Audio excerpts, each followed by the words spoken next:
Every day morning, I start once after my ablutions, walking to the mosque for my morning prayers. And since last 6 months, since the lockdown started, it's been an everyday ritual that the head priest who's leading the prayer, after the prayers, he prays God. He prays Allah Ta'ala कि इस इंसानियत को इस corona महामारी से बचा, इससे निजात दिला. May God relieve this humanity of this corona pandemic. And everybody in the prayers they say Ameen, and people walk off. And Lisa said about the results, the pandemic, the way it is going. Today morning, while I was coming back, I remembered the year 1989 when I was posted in Agartala. And General Irshad was the president of the Bangladesh then. Bangladesh was stricken with famine the last 2-3 years, that is 87, 88. They did not have rains at all. And 89 was important if suppose it didn't rain. It is added to the catastrophe of famine. So what this friend did, because I was in Agartala and it is Bangladesh border, Akhora is just there and driving distance Dhaka. We used to get all the people who come from there to work in Agartala and all the news of the Bangladesh show available there. So President Shah, what did he was he congregated more than 50,000 ulemas and religious people for saying the special prayers in Islam, the Muslim, it's called namaz istishqa, a special prayer asking for the Allah Ta'ala's bounty. Because if the rain did not come this year too, the season's rice crop would be lost. And as this was the desperate measure the president could think of, calling God's mercy and bounty. And lo and behold, 10 hours later, there was a heavy rainfall all over the country. The devout felt reassured that Allah never lets the prayers of the faithful go unanswered. And a week later, same country, Bangladesh was struck by a cyclone which took a heavy toll of life. Over 10,000 people perished and many more were rendered homeless. And a whole lot of infiltration, people walking, crossing the borders, coming to Agartala was filled by all these refugees, and we were taking care of the people's need to prevent another epidemic. Now, my friend, I remembered while coming back from the mosque, walking back to my room, what did the devouts have to say to this? The catastrophe visited on them by the same Allah, same God who had answered their prayers a few days earlier. My friend, it's just a thought that all religions believe that God rewards the good and punishes the wicked. He is the Data, the giver, Annadata, the provider of food, Vardata, the most bountiful. The Judaic family of religions, Judaism, Christianity, and Islam, also believe that God can become angry and visits his wrath upon people he wants to punish. The vengeful aspect of God is not as clearly defined in the Jainism, in the Hindic family of the religions, I say. That is, in Hinduism, Buddhism, Jainism, and Sikhism. When sin and vice becomes too rampant here, he sends an avatar, a reincarnation, to punish wrongdoers, restore as far as the day-to-day lives of the people are concerned, he does not seem to care very much whether the good are rewarded or sinners punished in their lifetimes. It appears that he is big beparwa, the great unconcerned. He could not care less. In the Lothar, my friend Benjamin Disraeli wrote, that I am not clear we ought to pray at all, either in public or private. It seems very arrogant in us to dictate to us, an all-wise creator, what we desire.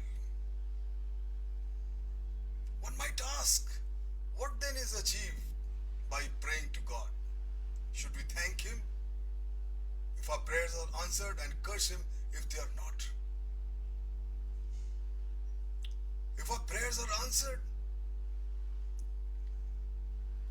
what do we do? And if they are not answered, what we are supposed to do? Is prayer to me is any different from flattery of a big boss? Those who treat prayer as a kind of saudebazi, all bosses, like sycophancy, a commercial transaction, are usually disillusioned and turned infidels to God and religion.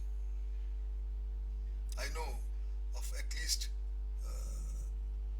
two families who have one Sikh family and one Hindu family, who turned dramatically from being extremely orthodox to atheism.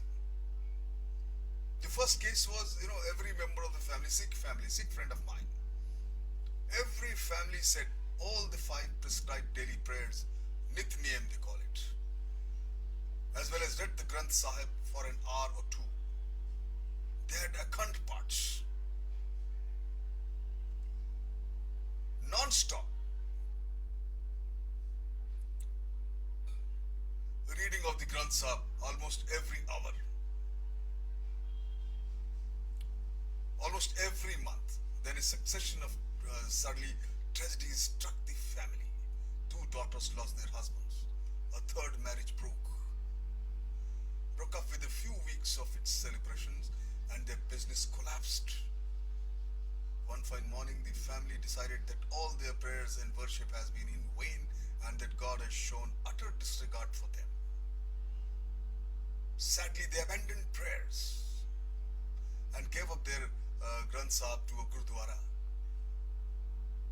The second family, a Hindu friend of mine, very dear family, did even worse. After years of preaching and praying, making following such great rituals, recitations from Gita and Ramayana, it was all futile, and they wanted to sell the books, give it to books, to someone else. Very painful, my dear friend. Prayers, thought, ostensibly addressed to gods are in fact addressed to oneself. There is nothing intrinsically good in prayer.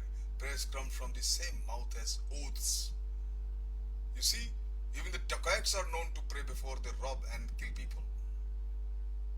Combatants in battle, the 2 adversary armies, they pray for victory. But always and every time only one side wins and one loses. Karelin's Life of Frederick the Great has Prince Leopold praying, "Oh God, assist our side, at least to avoid assisting avoid assisting the enemy, and leave the rest to me." I think this is the most practical prayer.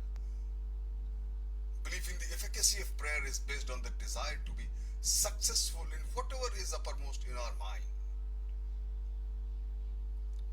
If you are ill, you pray to restore to good health. And quite often it generates the will necessary to get the better of one's ailment. I know one of my very dear friend, his father, he had to major spine surgery, and he was in the hospital praying to the extent that a Panditji was hired that every morning before the operation day he should come and recite few verses from Ramayana and Gita so that he's peaceful. And the day comes when he was taken to operation theatre, and operation was quite successful, and when he became fine, all the accolades was given to that the prayers have been effective, and that is what is fine. My friend, this is all the Bard meant when he said, more things are wrought at prayers than the world dream of. Prayer does not produce miracles.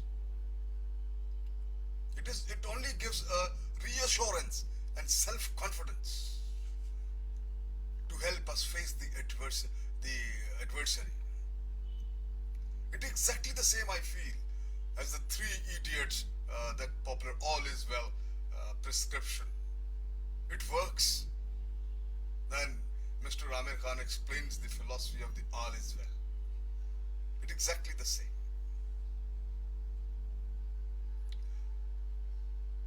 People have to say a great deal on the efficacy of prayers. The best known vermin repeated in many forms throughout the Holy Book. Christian people, I would say, even the Bible, same. I'm mentioning the Bible has to say a great deal when it comes to the power of and the efficacy of prayers. The best known vermin repeated in many forms throughout the Holy Book is from these Psalms. He says, "Hear my prayers, O Lord, and give me the ear into my cry." It's repeated almost in this world in the cry of anguish by David when he is unable to deal with his rebellious son Absalom. Give ear to my prayers, O God, and hide not thyself from my supplication. What the devout meant is to emphasize was that prayers offered by a person with a pure heart and without desire to bargain with God could be as effective as the incense and the smoke of any sacrifice made to God.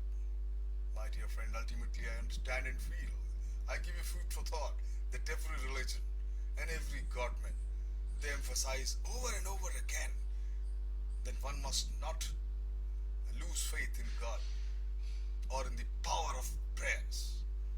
God has heard my supplications and God will receive my prayers. This is the kind of consolation or the conviction you have to carry always. But one Jagjit Singh Ghazal says it all. To me it's more practical. सर झुकाओगे तो पत्थर देवता हो जाएगा.